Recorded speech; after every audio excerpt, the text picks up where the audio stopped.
5 minutes avec la Rhapsodie de réalité, une émission pour vous, une émission conçue pour vous, une émission taillée sur mesure, une émission qui vous ressemble, une émission qui vous permet de connaître votre destinée avec le Christ.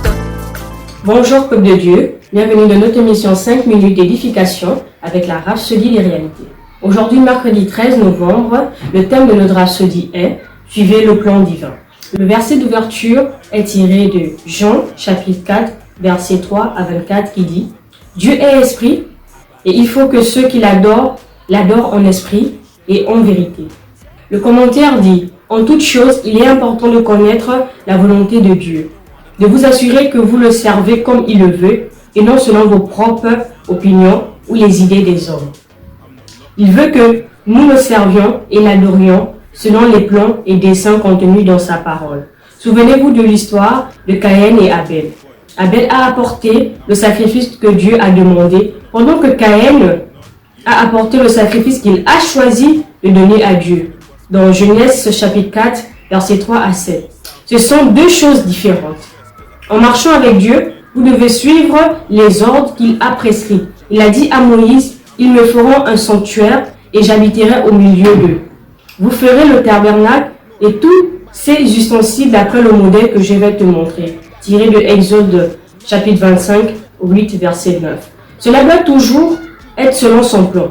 Jésus a dit, Dieu est l'esprit et il faut que ceux qui l'adorent en esprit et en vérité. La manière dont vous devez adorer Dieu est claire. C'est par l'esprit et en accord avec sa parole. De faire de n'importe quelle nature, façon serait dévié de son plan. C'est comme ce qui est arrivé lorsque David devait déplacer l'arche de Dieu dans la ville de David. Il s'est procuré un nouveau char et deux hommes, Uza et Acho, conduisaient ensemble l'arche sur le char, tiré de 2 Samuel, chapitre 6, verset 3. Alors qu'ils s'en allaient, tout à coup, les bœufs qui tiraient le char trébuchèrent et le char se pencha. Uza étendit la main vers l'arche de Dieu pour l'empêcher de tomber. Quand il fit cela, il mourut sur le champ. David était terrifié par ce que il s'était passé et dans sa quête de réponse, il découvrit dans les Écritures que seuls les sacrificateurs étaient qualifiés pour porter ou toucher l'arche de Dieu dans l'Ancien Testament. Tiré de 1 Chronique, chapitre 15, au verset 2. David comprit son erreur et éclaira le peuple en disant aux sacrificateurs, « Parce que vous n'y étiez pas la première fois, l'Éternel notre Dieu nous a frappés. Car nous ne l'avons pas cherché selon la loi. » 1 Chronique, chapitre 15, verset 13. Les choses de Dieu doivent être faites à la manière de Dieu. Suivez ses plans et vous expérimentez sa grâce et ses bénédictions dans votre vie et dans votre ministère. Alléluia. Bien-aimés, la Rhapsodie de ce matin nous exhorte à suivre le plan de Dieu. Elle nous exhorte à écouter les instructions que Dieu a mis en place déjà pour nous. Nous ne devons pas faire contre la volonté de Dieu, mais nous devons faire selon la volonté de Dieu, afin que nous puissions réussir l'œuvre qu'il nous a demandé de faire. Nous allons prendre quelques temps de méditation avec nous.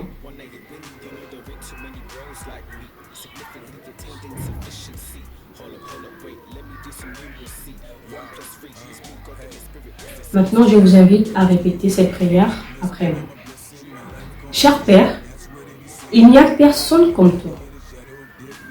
De génération en génération, tu es Dieu.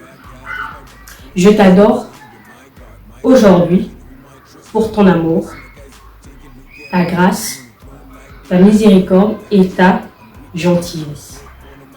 Merci pour le ministère du Saint-Esprit dans ma vie. Merci pour la parole écrite qui m'a été donnée pour m'informer, m'éclairer, m'enseigner et m'instruire dans la justice.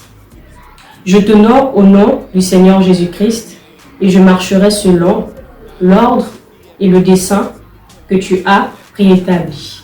Amen. Alors, étude approfondie, nous avons Psaume chapitre 29, verset 2, Philippiens chapitre 3, verset 3, 1 Chronique chapitre 15, verset 13 à 15. Bien-aimés, j'espère que vous avez été bénis.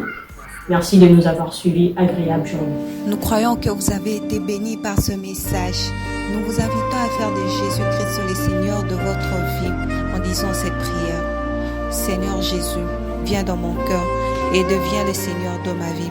Je reçois la vie éternelle dans mon esprit. Et selon Romains 10, 9, si tu confesses de ta bouche le Seigneur Jésus, et si tu crois dans ton cœur que Dieu l'a ressuscité de mort, tu seras sauvé. Je déclare que je suis sauvé, je suis né de nouveau, je suis un enfant de Dieu.